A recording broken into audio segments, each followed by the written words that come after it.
के साथ मैं हूं स्वप्निल।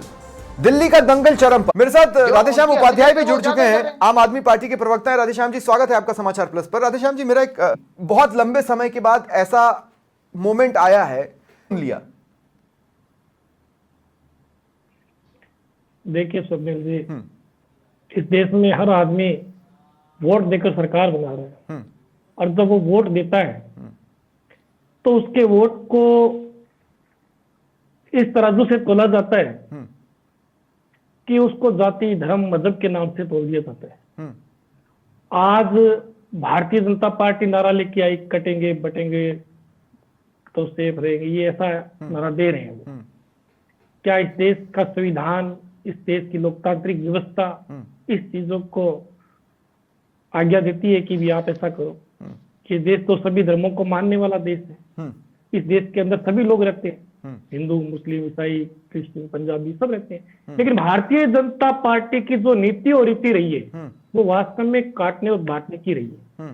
चुनाव के समय इन्हें हिंदू याद आता है। मैं आज इस चैनल के माध्यम से मैं कांग्रेस पार्टी के प्रवक्ता से भी यही कहूंगा और मैं भारतीय जनता पार्टी के नेताओं से भी कहूंगा कि आप किस प्रकार का देश बनाना चाहते हैं।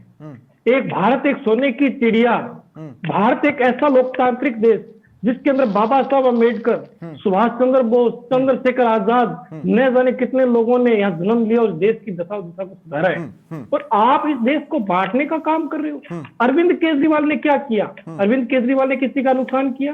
अरविंद केजरीवाल ने किसी का गला काटा? अरविंद केजरीवाल ने किसी को गाली दी? अरविंद केजरीवाल ने कहा कि मेरा देश शिक्षित बने, उन्होंने शिक्षा फ्री की। केजरीवाल ने दिल्ली का नुकसान किया, दिल्ली के लोगों का नुकसान किया, ये कहना है कांग्रेस और बीजेपी का। ये मैं नहीं कह रहा हूं। शराब घोटाले को वो गिनाते हैं, शराब नीति पर जो आपका स्टांस है।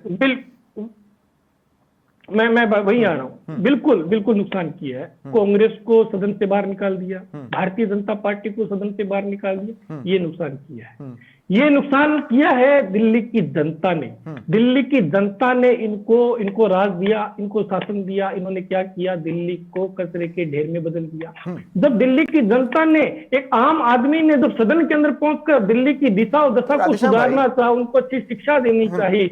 सुनिए, मैं आ रहा हूँ, वही आ रहा हूँ। गरीब का बच्चा और अमीर के बच्चे का इलाज एक ही टेबल पे होना चाहिए। गरीब के बच्चे और अमीर के बच्चे एक ही टेबल पर पढ़ने चाहिए। ऐसी सुविधाएं जब लेकर आए, बाबा साहब अम्बेडकर के बनाए हुए भारत के संविधान को लेकर जब आए, तो भारतीय जनता पार्टी और कांग्रेस के पेट में मरोड़े उठने लगे। राधेश्याम भाई 2 मिनट, एक सवाल ले लीजिए। इंटरेस्टिंगली मैं आपसे ये कह रहा हूं कि क्या इसे आम आदमी पार्टी के घमंड के तौर पर देखा जाए? ये मैं क्यों पूछ रहा हूं, मैं आपको बता रहा हूं।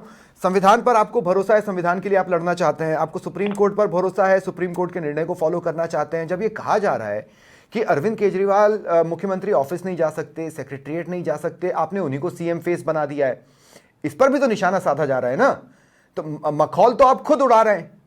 बिल्कुल बिल्कुल बिल्कुल बिल्कुल, ये बात आपने बड़ी अच्छी बात कही कि उनको सीएम का चेहरा ना दिया। उनको हमने नहीं बनाया, उनको दिल्ली की जनता ने बनाया है। आज भारतीय जनता पार्टी और कांग्रेस बिना दूल्हे के घूम रही है। ये बता देंगे इनका सीएम चेहरा कौन है? ये आपस में लड़ेंगे। पहले तो एमसीडी चुनाव के अंदर आपने देखा किस प्रकार से लोकतंत्र की हत्या कर रहे थे। आपने चंडीगढ़ का चुनाव देखा। मैं बता रहा हूँ, मैं वही आ रहा हूँ। सिर्फ ये कह रहा हूँ कि दूल्हा शब्द का इस्तेमाल मत कीजिए प्लीज। आज अरविंद केजरीवाल को रोकने का प्रयास किया जा रहा है। अरविंद केजरीवाल एक इनकलाब है, एक ऐसा इनकलाब है कि जो पूरे भारत में छा रहे थे। को गोवा के अंदर हमारे एमएलए है, आप जम्मू कश्मीर में देखिए हमारा एमएलए है, गुजरात के अंदर हमारे, ये जैसे जैसे पार्टी का विस्तार हो रहा है। बड़ी अजीब सी बात है। वैसे मेरे साथ माधुराम चौधरी जी भी जुड़ गए हैं, बीजेपी प्रवक्ता है। माधुराम जी, मैं आपका स्वागत कर रहा हूं समाचार प्लस पर। राधेश्याम भाई 2 मिनट, बस 2 मिनट। माधुराम, अपना म्यूट हटाना पड़ेगा, लेकिन उससे पहले एक जरूरी सवाल राधेश्याम जी ने जो कहा उसमें से उठ रहा है, वो ये उठ रहा है कि भाई फेस से क्या लेना देना है। अब से कुछ महीने पहले वो ये निकलती है कि भाई अगर फेस बना भी दिया तो वो इंसान भी तो कह सकता है ना कि सुप्रीम कोर्ट ने अगर ये लगाया है तो मैं नहीं, आतिशी ही सीएम रहेंगी। आप फिलहाल मुझे इससे दूरी रखो, लेकिन हाँ, मैं चुनाव लड़ूंगा, विधायक बनूंगा। स्वप्निल जी, हमने कहा कि अरविंद केजरीवाल के चेहरे पे चुनाव लड़ रहे हैं, बिल्कुल लड़ रहे हैं। हमने इसमें कहीं ऐसा नहीं कहा कि हम नहीं लड़ रहे हैं। अभी सीएम चेहरा किस प्रकार से अरविंद केजरीवाल ने जिस प्रकार से ईडी सीबीआई और ये भारतीय जनता पार्टी के जो कानून जो इनके इशारे पे चल रहे थे परेशान किया, तो उन्होंने कहा कि मेरी दिल्ली की जनता सुरक्षित रहनी चाहिए, मैं ये सीएम का पद त्यागता हूं। और उन्होंने वो जिस शीश महल की ये बातें करते थे, आज वो शीश महल। ठीक है राधेश्याम भाई, मैं आता हूं आपके पास। माधुराम जी, अब वर्मा हर साल पैसे बांटते हैं, चूंकि चुनावों का वक्त है, इसलिए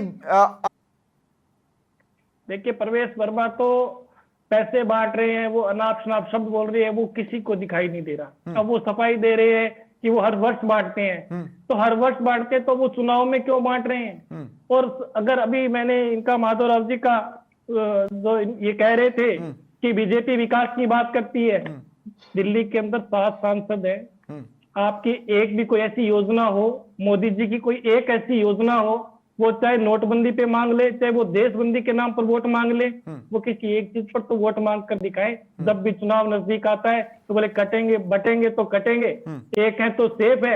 आप अपनी योजनाओं पे बात क्यों नहीं करते? आप कोरोना के राधेश्याम भाई, 2 सेकंड राधेश्याम भाई, क्या है, जैसे कानून व्यवस्था पर जब आप बात करते हैं तो आपके पास उदाहरण देने? देखिए कानून व्यवस्था पंजाब की कहाँ खराब है? मैं नहीं कह रहा हूं, अदालत ने अपना ऑब्जर्वेशन बताया। नहीं, पंजाब के अंदर भले वो कह रहे होंगे, लेकिन पंजाब की आज की स्थिति और जो कांग्रेस ने जो बदहाल स्थिति छोड़ी थी, उसमें हमने बहुत सुधार किया है। दिल्ली को जिस प्रकार से इन्होंने दिल्ली का जो हमने सुधार किया है, आज हमारे को वर्ल्ड के अंदर जाना जाता है, हमारे शिक्षा मॉडल को जाना जाता है, हमारे जो शिक्षा और चिकित्सा के मॉडल को पूरे वर्ल्ड में जाना जाता है। तो ये आज अगर आप देखिए, मैं सपना जी 1 सेकंड का समय लूंगा, 1 सेकंड का, शॉर्ट में बोल दीजिए। ये बार बार कह रहे हैं, तो आप इनकी यूपी में सरकार है, राजस्थान में सरकार है, वो जगह इनकी सरकार है, ये वो योजनाएं जो आज दिल्ली के अंदर रेवड़ियां बांट रहे हैं, वो वहां क्यों नहीं दे रहे? आज राजस्थान के अंदर हम सबसे महंगी बिजली ले रहे हैं, बेरोजगारी चरम पर है, रोजगार नहीं है। ठीक है राधेश्याम जी, प्रियदर्शी भटनागर जी, मैं आपको शामिल करना चाहता हूं। प्रियदर्शी भटनागर